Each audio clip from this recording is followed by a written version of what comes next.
It is sunrise, isn't it? I was told this was the early group. Of course, it was nice for me because this is late. I usually am into the office earlier than 7, and so this is it's great to get to see all of you this morning. I want to say thanks to start with. This Rotary group is one of the founders of the support for the activities we have relative to trying to eliminate child abuse and the problems that we have in our community in that regard. So thank you for your vision 23, 24, 25 years ago, and also for the ice cream that you served. I must admit, I didn't realize there was a stop. I kept wondering where the ice cream was, and they said, oh, it was 20 miles back, and I was afraid I wasn't going to make the miles forward, so I didn't go back. So next year I'll be looking for the ice cream on the way down off of Tacoma Pass. So it was, for me, a real interesting trip to take a job out here and then realize that they didn't tell me everything I was supposed to do. So, other duties as assigned, I think, was buying a bike and riding the Courage Classic. And I will tell you that it is actually not as hard as some people tell you, but it's a lot harder than what other people will tell you. So I welcome you to try it in next year, August 1, 2, and 3. And I guess I'm supposed to, since I'm advertising, put money somewhere, and I'll do that at the end. So I'm going to talk, and you notice I don't have PowerPoints. I think that sometimes having a conversation is more important than having pictures. And so I want to talk this morning just briefly about the history of health insurance in the United States and where we might be going, since I don't really have a crystal ball, but I talked about that. So let's start by maybe defining what insurance is, not health insurance, but just insurance. So insurance is prepaid coverage for low frequency, high cost, unwanted events. So just remember that as we talk about what we do in healthcare here in the United States, and we'll come back to that towards the end. So actually, health insurance doesn't have a very long history. And we think of it, because most of us, as I look around, have mostly been around in an era when health insurance existed, but really health insurance didn't get its start until the beginning of the 20th century. In the 1800s, there was some insurance that might replace income if you were injured in some industries and some things like that, but really not health insurance. But in the early 20th century, actually here in the Pacific Northwest, an innovative place that we are, there was, in the mining and lumber camps, there was some businesses that created a concept that ultimately became known as Blue Shield. But the concept was paying in advance a low monthly fee that provide coverage for physician coverage. So it was paid to bureaus, is what it was called, and it was groups of physicians.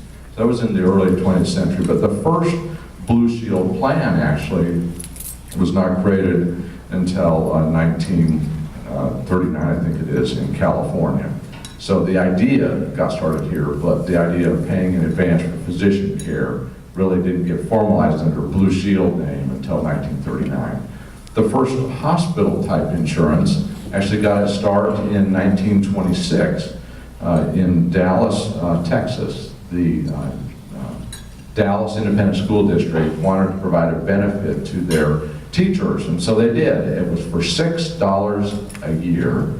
You would get up to 21 days in Baylor Medical Center. So there's a different cost structure, obviously. Of course, the truth was, hospitals couldn't do very much for you in those days. And we'll talk about that here in a second. So, but that was really not much insurance. I saw my dad's delivery invoice, the invoice that it was paid. He was delivered actually at home. The doctor came, and I think the whole fee was like $3 for my dad. Now he's 80 today. Well, 80 this year. And so a whole different world. And really health insurance really didn't get its start until World War II. And it's very interesting how it got its start, because the War Board froze wages in the United States, trying to keep the budget for the war in check. But they ruled that fringe benefits were not a part of wages. And so employers started adding things like health insurance, health coverage, sick time, those types of things, in lieu of giving wage raises.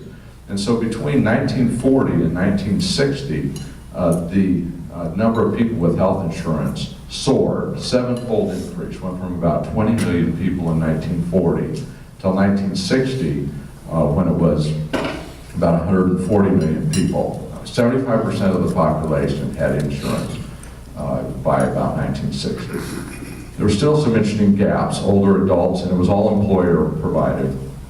There was interesting gaps. Older adults did not have any coverage. You weren't employed, you didn't have coverage. And people who were poor didn't have coverage. And what was interesting, though, up through 1965, the percentage of GDP that was in healthcare was about 6%. Of course, it's not there today, and we'll talk about that in a second. So, very, very low percentage of the economy was in healthcare, and it was very interesting. Healthcare was consumed on a fee-for-service basis. So you go and you get something done and you pay for it at that point, and insurance would maybe pay for a portion of it, not all of it. So individuals had a lot of skin in the game relative to the consumption of healthcare. There's really, and the trend for healthcare has been fairly stable for 4.5%, 5%, 6% over a long period of time until 1965. And what happened in 1965? Well, I started different things. We had Vietnam, birth control, and then I saw over here Medicare. Yeah, Medicare and Medicaid actually happened in 1965, as well as Vietnam, and I don't know when birth control happened. And everything changed in 1965. Prior to 1965, there was really no money in healthcare. So if you think about it, hospitals were mostly run by what?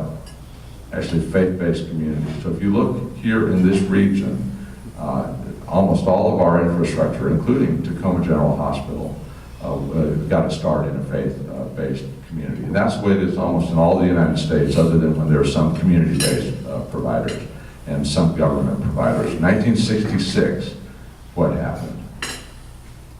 The first for-profit health system was created because there was now money in healthcare.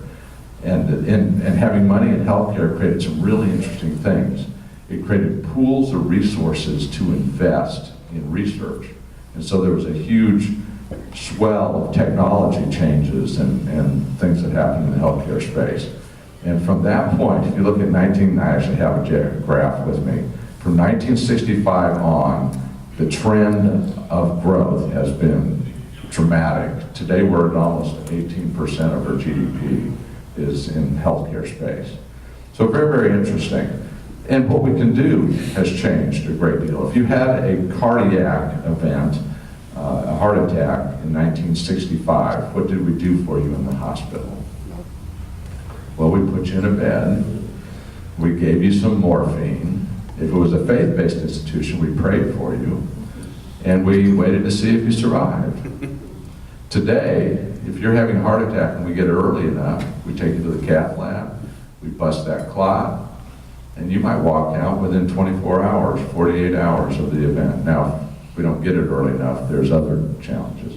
But we can do a lot more things than we could do in 1965. So there's been benefits to having money in healthcare, but there's also been a huge piece of our economy that has been increasingly absorbed by healthcare.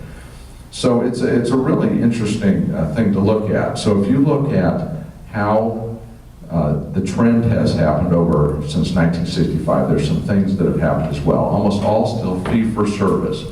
You receive something and there's an exchange of cash at that, or a bill that's generated. What's been interesting with that is we've increasingly separated the consumption of healthcare from the payment. So I go and I consume, but someone else pays. So that has increasingly become a part of the American system.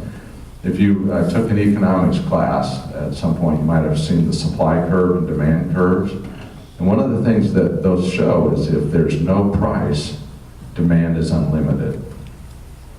And that's just how it works. And if there is a high price, demand goes down. I'll talk about that here in a second towards the end. So in the 1970s, there were significant challenges in the American economy. Richard Nixon was president, and they were trying to find a way to manage healthcare costs at that time. So Medicare first paid cost plus, and then Medicare paid cost, and then Medicare paid cost minus, and it still wasn't controlling cost. And so some smart people came up with the idea of HMOs, health maintenance organizations. You've heard of those probably. You might remember the movie 1997, As Good as It Gets, starring Jack Nicholson and Helen Hunt. I think Jack Nicholson won an Oscar for that one, which really slammed HMOs. It kind of took the idea that HMOs were all about denial of care. That was not the original idea between health maintenance organizations. It was really about maintaining health as opposed to providing sick care, because mostly we don't have a health care system in the United States. We have a sick care system in the United States. You don't access the system until you're sick, and then we patch you up, and then you go back to whatever you're doing, and then you don't access the system until you're sick again, type of environment.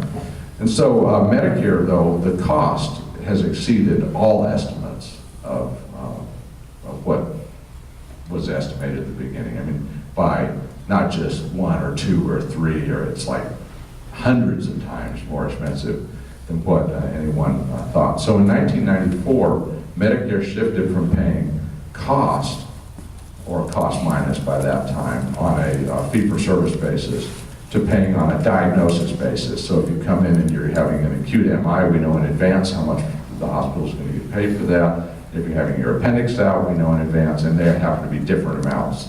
Acute MI pays a lot more than an appendix, or those types of things.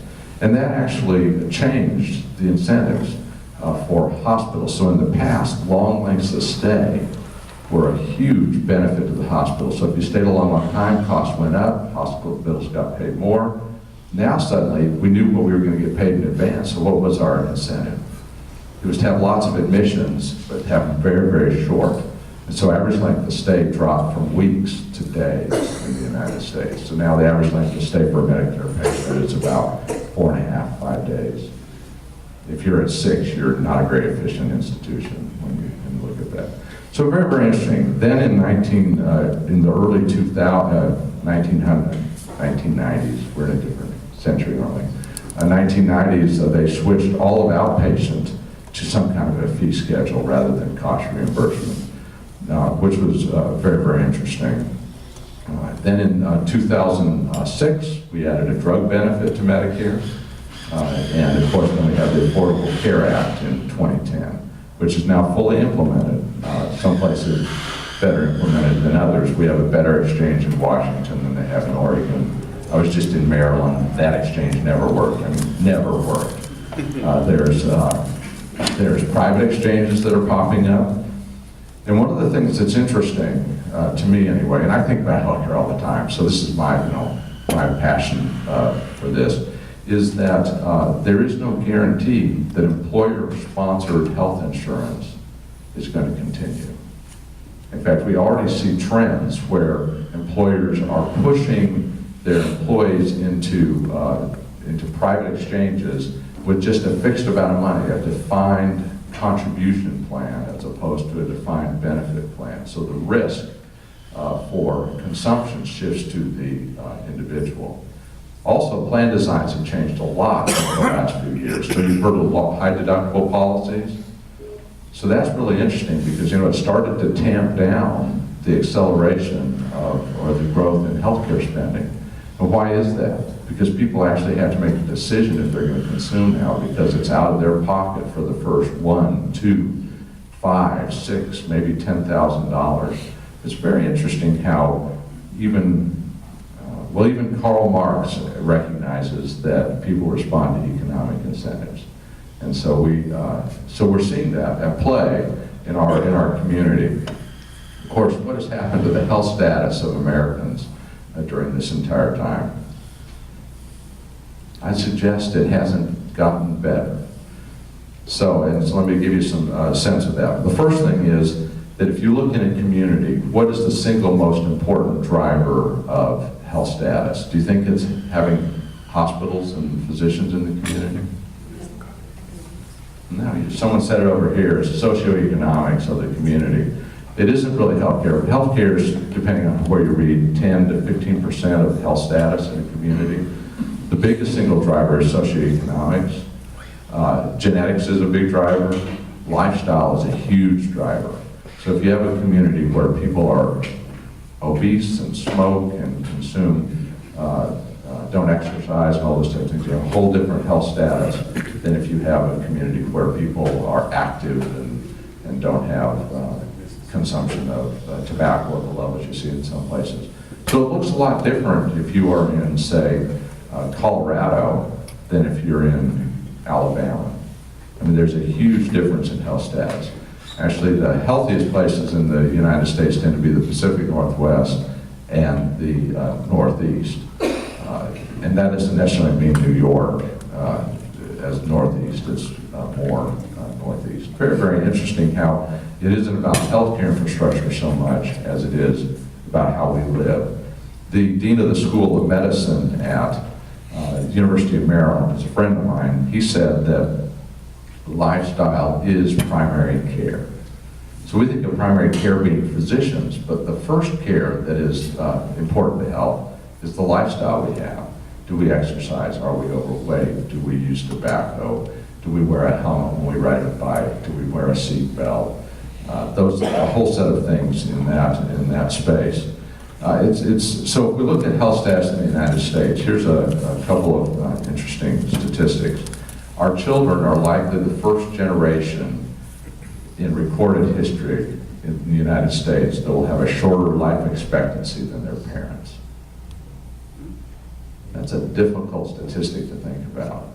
And it's largely driven to inactivity and obesity in our children. So we feed them high-calorie things. We let them use their thumbs to play, and we don't have them actively out in the outside.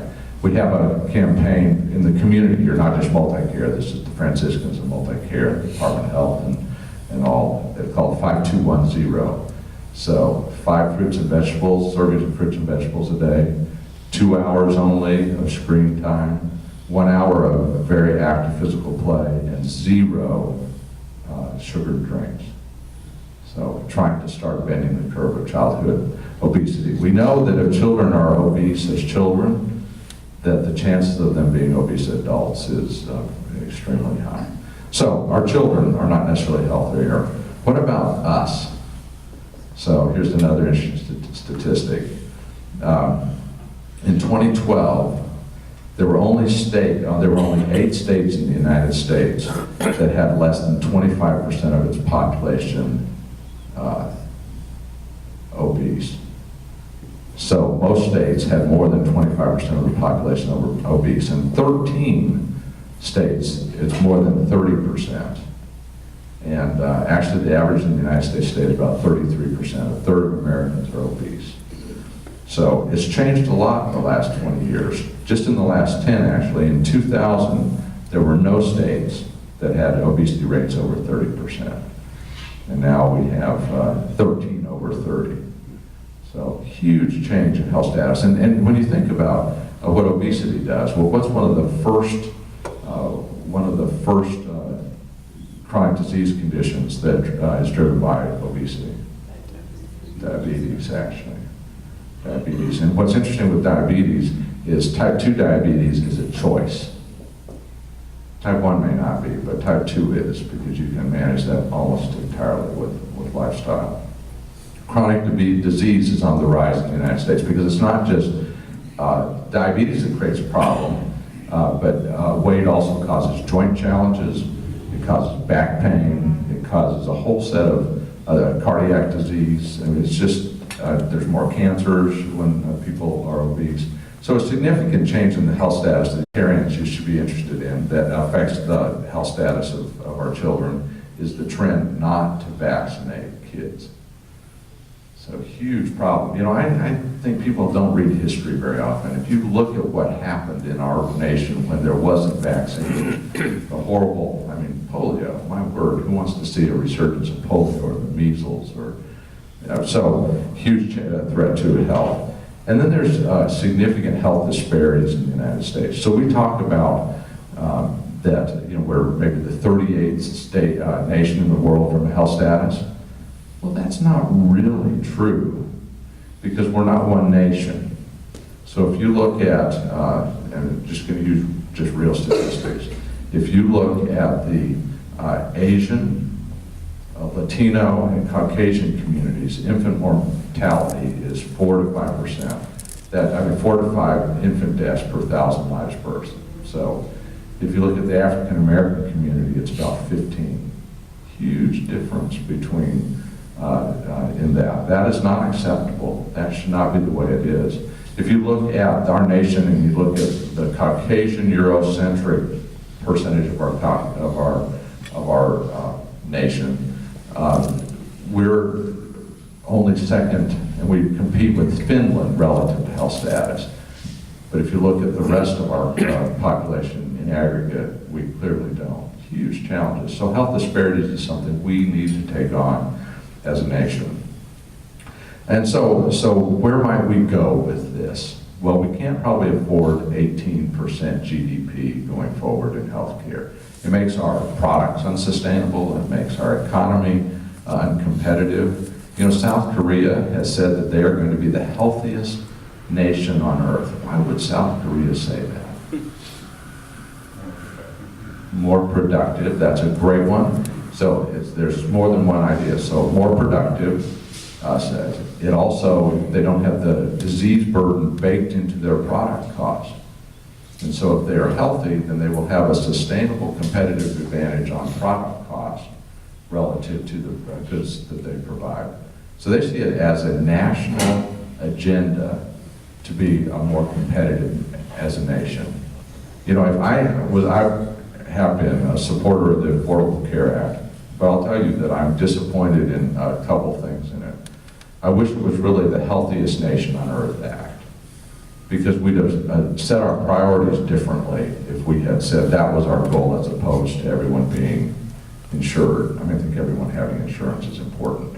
But if we'd said we were going to be healthier, we set our priorities differently.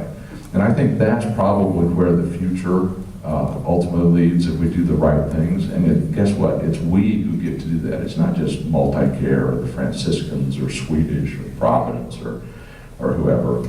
It's we as a community who get to decide the future we take as partners together. And that's my agenda as the new leader at Multicare. How do we engage our community in thinking about how we're going to be a highly productive community, a healthy community, a community that has a competitive advantage because we have health in lots of different metrics, not just health as physical health, but health as an economy, health as an education, health as in having the resources to invest in our kids. And I think that is all tied into the same thing, because if healthcare costs are too high, it makes it very hard to do the other things in our community.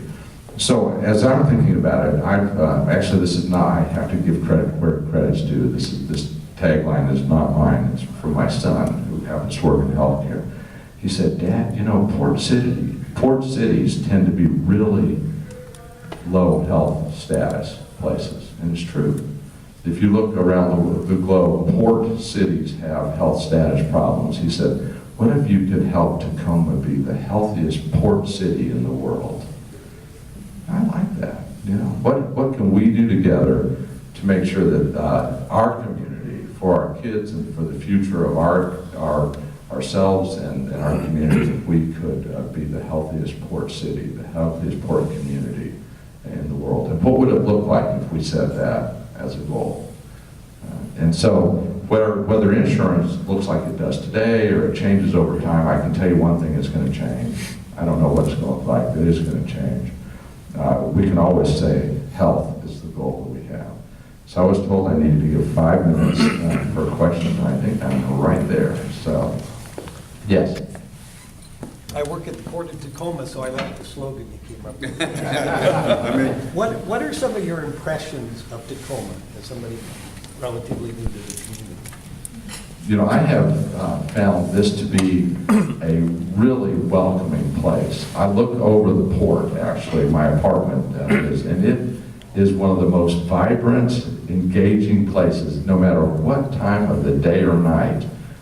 It is just an amazing view over the port. Something's always going on. The sun rises right over the port, right into my window, and it's gorgeous. I've also noticed that people here are really, I'd say, friendly. They don't honk, by the way. Have you noticed that? You know, I've been honked at twice in 4 months, and I deserve both of them.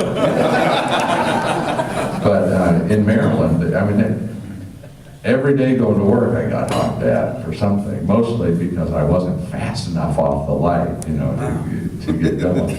So, and I think it's a community where you can actually know people, and I like that, where you can actually be engaged in creating a community that's successful, and it's been very welcoming in that regard. And of course, with Multicare, it's an organization that I feel really privileged to be a part of. Great people there, really committed to doing what the community needs, and it's a privilege to have been invited. So I'm just looking forward to being a part of the community.